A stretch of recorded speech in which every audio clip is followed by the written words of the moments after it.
students, we have reached the culmination of our course. I've enjoyed journeying with you over these past 15 weeks. I've been so impressed with the quality of work that you have put out there.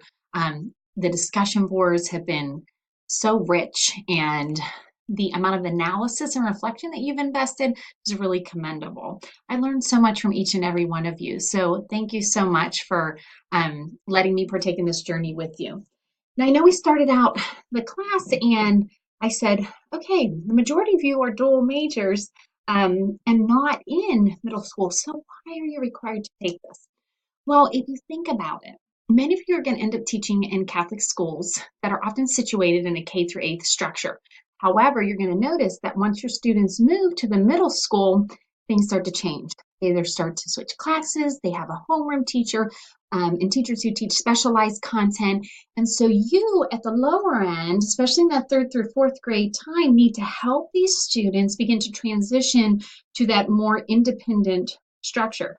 So having the knowledge and background that you do now of what middle school structure looks like, what the content integration looks like from an interdisciplinary perspective, that's going to empower you more at the elementary level to better prepare these students moving to the middle school level.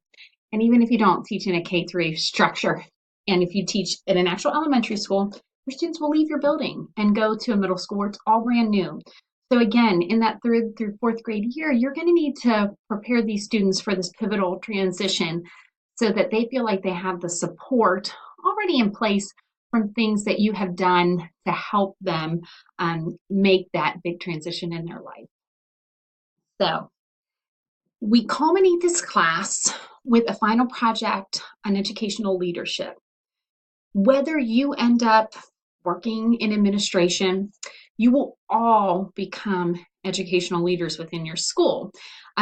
Mark my words, you will probably become a chair of one of your departments or of a committee within your school because our grads are phenomenal and they have natural leadership skills. And so we find that so many of them, even at a young age, maybe only after having taught for a couple of years, are asked to be in leadership positions because they carry the virtues that are needed with them for strong and successful shared leadership, which is really what is needed in any successful school system so that all stakeholders feel like their voices are heard and so that everybody's perspectives are integrated into a final vision and everybody has what they feel is a foot or stake in the process. So the readings that we have done on leadership, which come from our text, that come from Good to Great, and that come from the 21 characteristics of highly effective school leaders, you're asked to integrate them all together by designing a goal based around those pivotal goals in your textbook, and then integrating how you would use material that you have learned, key concepts you've learned from Good to Great, and also characteristics that would facilitate you achieving that key strategy from the 21 responsibilities. And all of that connects cohesively to help you achieve that goal that you have. Again, all successful teachers are leaders. They're leaders for their students, they're leaders for their peers, they're leaders for the parents, they're leaders for the whole school community. So whether or not you move into administration or whether or not you're asked to be a chair of a committee and or a department, you will still be a leader in the classroom.